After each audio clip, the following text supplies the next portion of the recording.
अस्सलाम वालेकुम। इस जो वीडियो में हम डिस्कस करने वाले हैं कुछ एमसीक्यूज़ हैं मैट्रिसेस और डिटर्मिनेंट के। फर्स्ट एमसीक्यूज़ कह रहा है कि if there are m rows and n columns in the matrix then it's order. अगर m रो हों और n कॉलम हो तो उनका ऑर्डर क्या बनेगा? m बाय n बनेगा।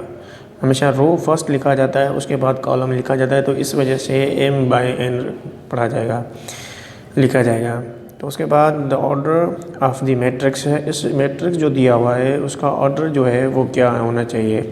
तो सबसे पहले ये देखें, ये हमेशा रो है, ये हमेशा रो है, और कॉलम जो होगा वो ये होगा।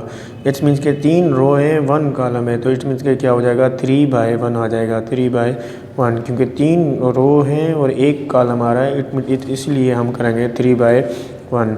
उसके बाद हमारे पास है नेक्स्ट क्वेश्चन है, कह रहा है कि the order of the matrix है 1 2 3, एक मैट्रिक्स दिया हुआ है, उसका ऑर्डर क्या होगा।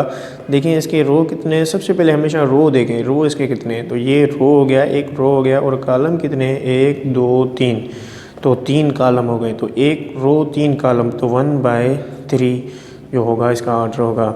उसके बाद कह रहा है कि the order of a matrix है, ये मैट्रिक्स दिया हुआ है, उसका ऑर्डर क्या है हमें देखना है। तो सबसे पहले यहाँ देखें, ये एक रो है, दूसरा रो है, 2 रो हो गए, एक कॉलम, दूसरा कॉलम और तीसरा कॉलम, तो ये 2 रो और 3 कॉलम है, तो इट मीन्स के 2 बाय 3, मतलब इट मीन्स के 2 बाय 3 का मतलब ये 2 रो हैं 3 कॉलम है, तो 2 बाय 3 जो है वो आप जो है इसका ऑर्डर होगा इस मैट्रिक्स का। उसके बाद हमारे पास है कि कह रहा है कि द ऑर्डर ऑफ मैट्रिक्स है, यहाँ पे भी जो है कोई भी एलिमेंट्स हो, 5 2 है 5 है, सिर्फ और सिर्फ हमें इस मैट्रिक्स का ऑर्डर बताना है कि ये कितने मैट्रिक्स, ये मैट्रिक्स का ऑर्डर कितना है। तो रो देखें, रो कितने, एक रो 2 3, 3 रो, और कॉलम कितने, 1 और 2, मतलब 3 बाय 2 जो है इसका ऑर्डर होगा, क्योंकि 3 रो हैं, हमेशा रो फर्स्ट लिखा जाता है, उसके बाद कॉलम लिखा जाता है, तो 3 रो हैं और 2 कॉलम है, इट मीन्स के 3 बाय 2 जो इसका ऑर्डर होगा। इस तरह ये हम ठीक करेंगे।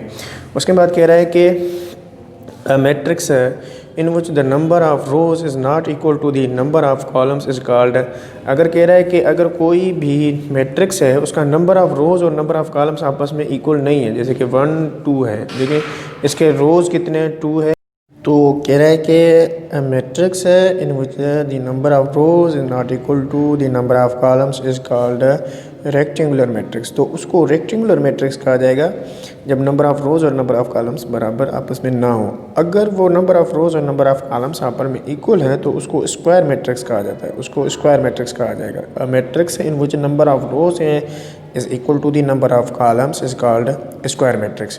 फॉर एग्जांपल कोई भी नंबर ऑफ़ रोज़ और नंबर ऑफ़ कॉलम्स इक्वल हैं, जैसे कि 1 2 3 ये मैट्रिक्स है, ये 2 बाय 2 मैट्रिक्स है, इसके नंबर ऑफ़ रोज़ और नंबर ऑफ़ कॉलम्स आपस में इक्वल हैं, 2 रो हैं 2 कॉलम है, नंबर ऑफ़ रोज़ इक्वल हैं, इट मीन्स कि ये मैट्रिक्स जो होगा वो स्क्वायर मैट्रिक्स कहा जाएगा। A matrix with a single row is called row matrix. तो उसको जो अगर फॉर एग्जांपल कोई भी एक सिंगल रो हो जिसमें कोई भी मैट्रिक्स है, जस्ट सिर्फ और सिर्फ सिंगल रो हो, तो उसको रो मैट्रिक्स कहा जाएगा। देखिए ये इसका सिर्फ और सिर्फ सिंगल रो है और कॉलम जो है 2 है, तो 1 बाय 2 है, तो इसीलिए इसको क्या कहा जाएगा? रो मैट्रिक्स कहा जाएगा। उसके बाद हमारे पास है, कह रहा है कि matrix with a single column is called जो है कॉलम मैट्रिक्स कहा जाएगा। सेम अगर किसी मैट्रिक्स का सिर्फ और सिर्फ सिंगल कॉलम है, रो भले कितने हो, सिर्फ और सिर्फ कॉलम जो है सिंगल हो, जैसे कि 1 2 है, तो ये देखें इनके कॉलम जो है सिर्फ और सिर्फ 1 है, 2 रो, कॉलम जो है 1 है, तो 2 रो है और कॉलम जो है 1 है, तो इट मीन्स के ये इसको कहा जाएगा कॉलम मैट्रिक्स कहा जाएगा।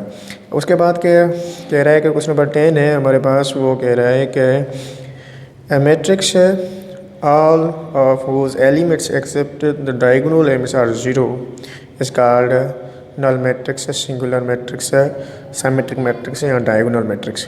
कह रहा है कि बाकी सारे ज़ीरो हों, स्क्वायर मैट्रिक्स कोई भी एक स्क्वायर मैट्रिक्स है उसके एलिमेंट्स जो है बकाया सारे ज़ीरो हों, डायगोनल एलिमेंट ज़ीरो ना हो, except diagonal main diagonal element zero ना हो तो उसको क्या कहा जाएगा, तो उसको डायगोनल मैट्रिक्स कहा जाता है।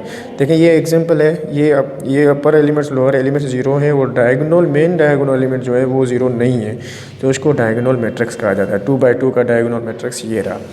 उसके बाद ये क्वेश्चन नंबर कह रहा है कि diagonal matrix in which diagonal elements are equal.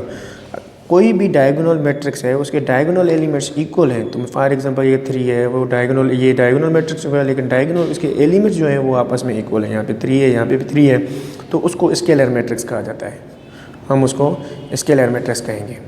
उसके बाद हमारे पास लास्ट क्वेश्चन है, ये लास्ट एमसीक्यूज है, वो सोल्व करेंगे। कह रहा है कि let a is equal to a i j be square matrix है of order n if a j is equal to 0 for all a j जो not equal to i not equal to j and a i j is equal to 1।